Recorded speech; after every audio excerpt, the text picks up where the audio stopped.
در ناحیه وسه بخشیده به روز ملیسیای تاجیک جمع‌آمد تنتنوی ایدانه امسال در قصر فرهنگ ناحیه باشکوه دایر کرده شد. در این چهارمین هیئت شخصی شعبه وزارت کارهای داخلی در ناحیه وسه رهبران دیگر مقامات‌های حفظ حقوق، نمایندگان تشکیلات و مؤسسه‌ها، مدیران بخش و شعبه‌های دستگاه رئیس ناحیه، رهبران تشکیلات‌های جمعیتی، سابقه‌داران ساحه میلیسیا اشتراک داشتند. در معروضه ایدانه بخشیده به روز میلیسیا رئیس ناحیه واسه کارمندان این نهاد قدرتی را بخشیده به عید کسبیشان تبریک نموده از جمله قید نمودند که سهم میلیسیا در محافظت ترتیبات جمعیتی، پیشگیری جنایت و کشادن آن، بردن کارهای ترغیباتی بین اهالی عاید بلند برداشتن معرفت حقوقی اهالی کلان میباشد.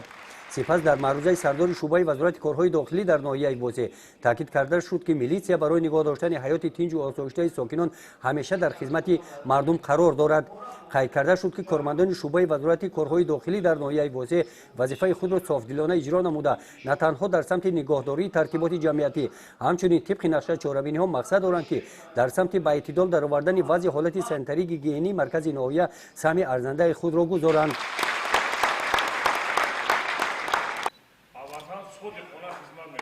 بعد معروضه ها در قسمت مکافات‌سپاری برای خدمت ارزنده بخشیده به روز میلیسیا به یک چند نفر کارمندان سپاسنامه مقامات اجرایی حاکمیت دولتی ناحیه تقدیم کرده شدند. در این چهاربینی از نام رهبریت مؤسسه دولتی کمک اولیه طبی سانیتری ناحیه هم برای همکاری یک چند نفر کارمندان میلیسیا را با سپاسنامه ها قدر نمودند. در قسمت فرهنگی چهاربینی بخشیده به روز میلیسیا هنرمندان فیلارمونیای دولتی به نام قربانعلی رحمانوف با برنامه ایدانه کنسرتی خاطر اشتراکچیان چهاربینی را باز هم بالیده گردانیدند.